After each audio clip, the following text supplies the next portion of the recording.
Dear students, हमने previous lecture में पढ़ा था कि द्रव क्रिस्टल से क्या अभिप्राय है और उन लिक्विड क्रिस्टल्स का हम किस प्रकार से क्लासिफिकेशन कर सकते हैं। स्मैग्मेटिक और न्यूमेटिक दोनों प्रकार के लिक्विड क्रिस्टल्स की हमने स्ट्रक्चर और उनके कैरेक्टरिस्टिक प्रॉपर्टीज और उनके एग्जाम्पल्स के बारे में अध्ययन किया। आज हम उसी के कंटिन्यूएशन के अंदर मिक्स्ड लिक्विड क्रिस्टल्स पढ़ेंगे कि मिक्स्ड लिक्विड क्रिस्टल्स यानी कि मिश्रित द्रव क्रिस्टल क्या होते हैं, कॉलेस्टेरिक क्रिस्टल्स क्या होते हैं और थ्योरी ऑफ लिक्विड क्रिस्टल्स क्या है। तो सबसे पहले हम देखते हैं कि मिक्स्ड लिक्विड क्रिस्टल्स क्या है। Mixed liquid crystals when compound show both स्मैग्मेटिक and pneumatic phases, जब कोई कंपाउंड अगर स्मैग्मेटिक और न्यूमेटिक दोनों प्रकार की प्रावस्थाओं को प्रदर्शित करते हैं तो उन्हें हम मिश्रित द्रव क्रिस्टल कहते हैं। इस स्थिति के अंदर इनमें दो ट्रांजिशन टेम्परेचर, एक मेल्टिंग पॉइंट और एक बॉइलिंग पॉइंट होगा। इसको हम इस प्रकार से समझ सकते हैं कि कोई भी कंपाउंड है, उसकी सॉलिड प्रावस्था है, उसकी ठोस प्रावस्था है। जब उसकी सॉलिड स्टेट से अगर हम इसको धीरे धीरे गर्म करते हैं तो गर्म करने के पश्चात इसमें एक साम्यावस्था मिलती है हमको, जो सॉलिड और स्मैग्मेटिक लिक्विड क्रिस्टल के मध्य की साम्यावस्था होती है। यानी कि ये फर्स्ट ट्रांजिशन टेम्परेचर है जब सॉलिड अवस्था स्मैग्मेटिक लिक्विड क्रिस्टल के अंदर कन्वर्ट होती है। जब स्मैग्मेटिक लिक्विड क्रिस्टल को हम और गर्म करते हैं तो ये न्यूमेटिक लिक्विड क्रिस्टल्स के अंदर कन्वर्ट हो जाती है और न्यूमेटिक लिक्विड क्रिस्टल्स को जब हम और गर्म करते हैं तो ये क्लियर लिक्विड के अंदर कन्वर्ट हो जाती है, एक स्वच्छ द्रव के अंदर कन्वर्ट हो जाती है। और जब हम इस लिक्विड को और अधिक गर्म करते हैं तो फाइनली ये गैसीय प्रावस्था के अंदर कन्वर्ट हो जाती है। तो इस प्रकार से हम देख सकते हैं कि सॉलिड स्टेट से पहले स्मैग्मेटिक बना, स्मैग्मेटिक फिर कन्वर्ट हुआ न्यूमेटिक में, न्यूमेटिक फिर कन्वर्ट हुआ क्लियर लिक्विड के अंदर और लिक्विड फिर कन्वर्ट हुआ गैसियस प्रावस्था के अंदर। तो इस प्रकार हम देख सकते हैं कि यहाँ पर जब सॉलिड से स्मैग्मेटिक के अंदर जाएगा तो फर्स्ट ट्रांजिशन फिनोमिनन हो गया, तो फर्स्ट ट्रांजिशन टेम्परेचर आएगा। इसी प्रकार जो स्मैग्मेटिक से न्यूमेटिक के अंदर जब कन्वर्ट होगा तो ये जिस टेम्परेचर पर होगा वो ट्रांजिशन टेम्परेचर सेकेंड वाला होगा। और फिर न्यूमेटिक से जब ये क्लियर लिक्विड के अंदर कन्वर्ट होगा तो ये मेल्टिंग पॉइंट यानी कि गलनांक हो गया। और जब इस लिक्विड को हमने गर्म किया तो ये एक निश्चित ताप के ऊपर जाएगा, उसको हम बोलेंगे बॉइलिंग पॉइंट। तो इस प्रकार यहाँ पर दो ट्रांजिशन टेम्परेचर, एक मेल्टिंग पॉइंट और एक जो है बॉइलिंग पॉइंट होता है। इसका जो एग्जाम्पल है उसको हम यहाँ पर देख सकते हैं कि कोलेस्टेराइल माइरेस्टेट है जो ठोस प्रावस्था के अंदर है। जब इसको हम गर्म करते हैं तो ये एक निश्चित ताप के ऊपर कोलेस्टेराइल माइरेस्टेट स्मैग्मेटिक द्रव प्रावस्था के अंदर कन्वर्ट हो जाता है, द्रव क्रिस्टल में कन्वर्ट हो जाता है। तो चूंकि जैसा कि हमने देखा ये फिनोमिनन जो है वो ट्रांजिशन फिनोमिनन है, इसलिए 72 डिग्री सेल्सियस जो है वो ट्रांजिशन टेम्परेचर होगा कि 72 डिग्री सेल्सियस पर जब हम कोलेस्टेरल माइरेस्टेट को ठोस प्रावस्था जो जिसके लिए हमने उसको अगर हम 72 डिग्री सेल्सियस पर गर्म करते हैं तो ये पहले स्मैग्मेटिक द्रव क्रिस्टल बनाता है और फिर जब हम इसको 78 डिग्री सेल्सियस पर आगे और जब गर्म करते हैं तो इस निश्चित ताप के ऊपर ये कोलेस्टेराइल माइरेस्टेट न्यूमेटिक प्रावस्था बनाता है। यानी कि स्मैग्मेटिक द्रव क्रिस्टल जो है वो अब न्यूमेटिक द्रव क्रिस्टल के अंदर कन्वर्ट हो चुके हैं। और जब हम इसको और अधिक गर्म करते हैं तो 83 डिग्री सेल्सियस के ऊपर ये क्लियर लिक्विड यानी कि स्वच्छ द्रव के अंदर कन्वर्ट हो जाता है। तो इस प्रकार ये जो प्रोसेस हुआ ये मेल्टिंग का प्रोसेस है कि टर्बिड लिक्विड जो है वो क्लियर लिक्विड के अंदर कन्वर्ट हो रहा है। तो ये जो निश्चित ताप है इसको हम बोलेंगे मेल्टिंग पॉइंट। तो इस प्रकार हम ये देखते हैं कि 72 डिग्री सेल्सियस और 78 डिग्री सेल्सियस इसके ट्रांजिशन टेम्परेचर्स हैं और 83 डिग्री सेल्सियस जो है वो इसका मेल्टिंग पॉइंट है। इसी प्रकार कुछ कंपाउंड्स एक से अधिक स्मैग्मेटिक प्रावस्थाएं दर्शाते हैं, जैसे कि यहाँ पर हम देख रहे हैं EAPAC, इसका फुल फॉर्म है इथाइल एनिसोल पैरा अमीनो सिनेमेट। इसको हमने शॉर्ट फॉर्म में EAPSC से एब्रीवेटेड फॉर्म के अंदर कर दिया कन्वर्ट। अब हम देखते हैं कि जब हमने EAPSC को की ठोस प्रावस्था को लिया और ठोस प्रावस्था को जब हम 83 डिग्री सेल्सियस तक गर्म करते हैं तो ये स्मैक्टिक फेज, स्मैक्टिक प्रावस्था फर्स्ट के अंदर कन्वर्ट होती है, यानी कि स्मैक्टिक द्रव क्रिस्टल की प्रावस्था एक में ये के साथ में ये इक्विलिब्रियम में है। तो इस प्रकार ये जो 83 डिग्री सेल्सियस है, ये ट्रांजिशन टेम्परेचर है किस किस के बीच में, इसकी सॉलिड प्रावस्था और स्मैक्टिक प्रावस्था फर्स्ट के बीच में है। जब हम इसको और अधिक गर्म करते हैं तो 91 डिग्री सेल्सियस के ऊपर ये स्मैक्टिक प्रावस्था 1 जो है वो स्मैक्टिक प्रावस्था सेकंड के अंदर कन्वर्ट हो जाती है। और जब हम इसको और अधिक गर्म करते हैं 118 डिग्री सेल्सियस पर, 118 डिग्री सेल्सियस पर, तो ये निमेटिक प्रावस्था के अंदर कन्वर्ट हो जाती है स्मैक्टिक प्रावस्था 2। तो स्मैक्टिक प्रावस्था 2 और निमेटिक के मध्य में साम्य पाया जाता है। फिर इसको हमने और अधिक गर्म किया कि 139 डिग्री सेल्सियस तक अगर हम गर्म करते हैं तो ये जो टर्बिड लिक्विड है, निमेटिक लिक्विड क्रिस्टल्स हैं, ये क्लियर लिक्विड यानी कि स्वच्छ द्रव के अंदर परिवर्तित हो जाते हैं। तो इस प्रकार हम यहाँ पर देख सकते हैं कि इसका फर्स्ट ट्रांजिशन टेम्परेचर है 83 डिग्री सेल्सियस, दूसरा ट्रांजिशन टेम्परेचर है 91 डिग्री सेल्सियस, तीसरा ट्रांजिशन टेम्परेचर है 118 डिग्री सेल्सियस और 139 डिग्री सेल्सियस इसका मेल्टिंग पॉइंट है। तो इस प्रकार हम देख सकते हैं कि यहाँ पर 3 ट्रांजिशन टेम्परेचर मिले हैं, एक मेल्टिंग पॉइंट है, और इसी प्रकार अगर हम लिक्विड को आगे और गर्म करते हैं तो वो गैसीय प्रावस्था के साम्यावस्था में आ जाता है और वहां पर हमें क्वथनांक मिलेगा। तो इस प्रकार इसके अंदर 3 ट्रांजिशन टेम्परेचर हमने देखे और एक मेल्टिंग पॉइंट देखा, गलनांक देखा। अब हम देखते हैं कि कॉलिस्टेरिक लिक्विड क्रिस्टल्स क्या होते हैं, कॉलिस्टेरिक द्रव क्रिस्टल्स क्या होते हैं। कॉलिस्टेरिक द्रव क्रिस्टल वे द्रव क्रिस्टल हैं जो निमेटिक और स्मैक्टिक दोनों प्रकार के जो प्रावस्था हैं उनके गुणों को प्रदर्शित करते हैं। मिक्स के अंदर हमने कुछ स्मैक्टिक लिए थे, कुछ निमेटिक फेजेस ली थी, लेकिन यहाँ पर जो क्रिस्टल्स हैं वो दोनों ही प्रकार की जो प्रावस्था है उनके गुणधर्म जो है उनको दर्शाते हैं।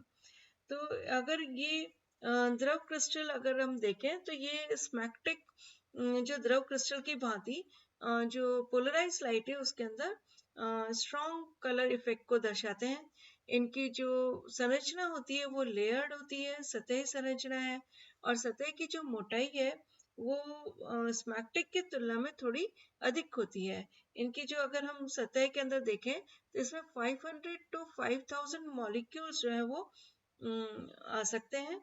और इस प्रकार का जो सबसे पहले बिहेवियर जो स्टडी किया इस टाइप का मतलब कॉलिस्टेरिक लिक्विड क्रिस्टल्स का, वो हमने देखा कॉलिस्टेराइल बेंजोइड के अंदर। तो ये ठोस प्रावस्था के अंदर है।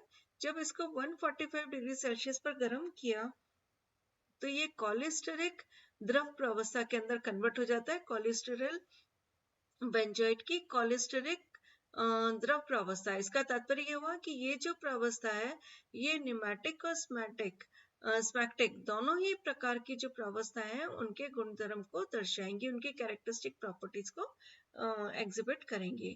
फिर जब इसके बाद हमने इसको और अधिक गर्म किया 178 डिग्री सेल्सियस पर, तो ये जो कॉलिस्टेरिक लिक्विड फेज हमको जो मिली थी वो अब लिक्विड फेज के अंदर कन्वर्ट हो जाती है। तो इस प्रकार हम देख सकते हैं कि सबसे पहले 145 डिग्री सेल्सियस पर ये कॉलिस्टेरिक लिक्विड फेज के अंदर साम्यावस्था में आया, और फिर जो कॉलिस्टेरिक लिक्विड फेज को और अधिक जब हमने गर्म किया तो ये क्लियर लिक्विड बना लेती है, एक स्वच्छ द्रव बना लेती है। तो इस प्रकार का जो बिहेवियर है वो हम जैसे कि यहाँ पर स्ट्रक्चर में देख सकते हैं कि स्ट्रक्चर में आप देख सकते हैं कि कुछ इस प्रकार की यहाँ पर स्ट्रक्चर है और कुछ इस प्रकार के स्ट्रक्चर हैं। तो लेयर्ड स्ट्रक्चर भी हैं और थ्रेड लाइक स्ट्रक्चर भी हमको दिखाई दे रहे हैं। तो दोनों प्रकार के जब अभिलाक्षणिक गुणधर्म अगर कोई भी क्रिस्टल दर्शाता है तो उसको हम कहते हैं कि वो कॉलिस्टेरिक फेज के अंदर है। तो इसी प्रकार का और बिहेवियर अगर हम देखें तो एल कोलेस्टेराइल जो एस्टर्स हैं फॉर्मेट से लेकर मायरी स्टेट तक, वो सब भी इसी प्रकार के जो लिक्विड क्रिस्टल्स हैं यानी कि कोलेस्टेरिक जो लिक्विड क्रिस्टल्स हैं उन्हीं के गुणधर्म को दर्शाते हैं। अब अगर हम कंपैरिजन करें कि जो डिफरेंट स्टेट्स हमने देखी, स्मैक्टिक देखा हमने, निमैटिक देखा और कोलेस्टेरिक देखा, तो इस प्रकार के तीनों प्रकार के जो लिक्विड क्रिस्टल्स हैं उनमें क्या स्ट्रक्चर में क्या डिफरेंसेस हो सकते हैं। तो हम ये देख सकते हैं कि इनमें सब में जो मॉलिक्यूल्स की जो अरेंजमेंट है वो बिल्कुल डिफरेंट होता है, इसीलिए इनकी जो स्ट्रक्चर्स हैं वो भी बिल्कुल डिफरेंट होती हैं।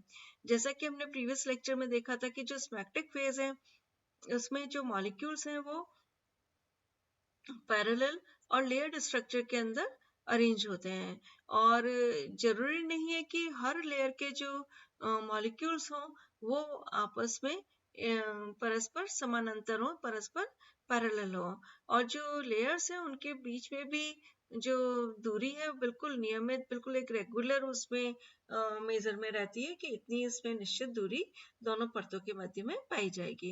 इसी प्रकार हमने न्यूमेटिक जो फेज थी उसमें भी देखा था कि जो अणु है, जो मॉलिक्यूल्स है वो एक दूसरे के समानांतर है, लेकिन वहां पर वो लेयर्ड स्ट्रक्चर को दर्शाते नहीं है, उसमें व्यवस्थित नहीं रहते हैं, मतलब सतही संरचना जो है, परत की संरचना जो है उसमें ये व्यवस्थित नहीं रहते, इनकी संरचना जो है वो तागे के समान होती है।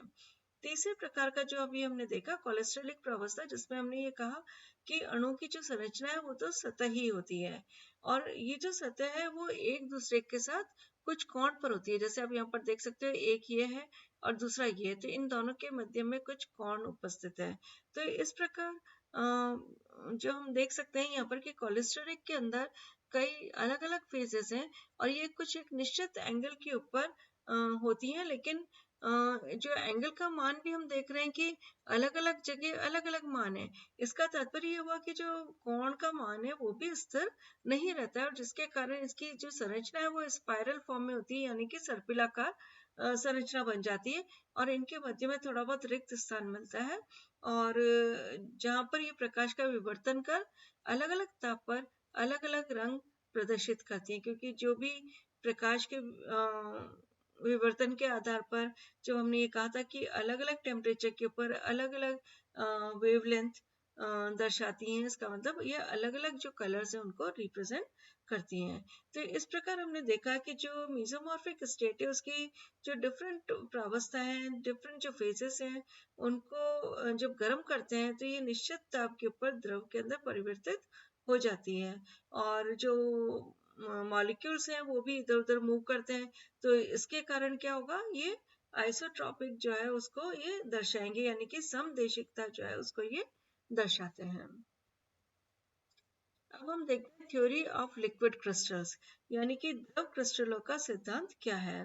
तो द्रव क्रिस्टल की जो बेसिकली जो टर्बिड नेचर है, जो टर्बिड उसकी प्रॉपर्टी है, कि टर्बिडिटी की जो प्रॉपर्टी है उसका जो अध्ययन है और उसकी जो व्याख्या है, उसके उसको व्याख्या और अध्ययन से जो संबंधित सिद्धांत है उसको हम द्रव क्रिस्टल का सिद्धांत कह सकते हैं।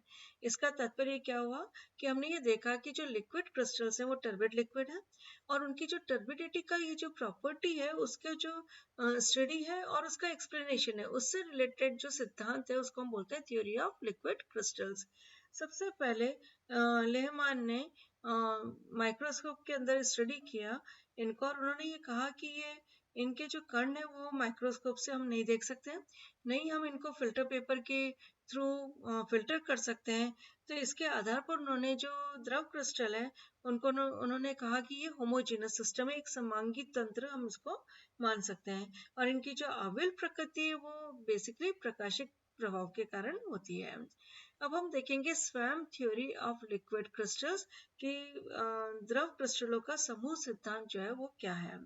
सर्वप्रथम 1909 के अंदर ई बॉस जो थे उन्होंने द्रव क्रिस्टलों के संबंध के अंदर एक सिद्धांत, एक थ्योरी प्रपोज की थी, और उसी को हम स्वयं थ्योरी ऑफ लिक्विड क्रिस्टल्स कहते हैं। इस थ्योरी के अकॉर्डिंगली जो लिक्विड क्रिस्टल्स हैं उसके जो पार्टिकल्स हैं, जो अवयवी उसके कण हैं, वो पैरेलल फॉर्म के अंदर एक ग्रुप के अंदर, एक समूह के अंदर व्यवस्थित होते हैं। यानी कि अवयवी जो कण है वो समानांतर रूप से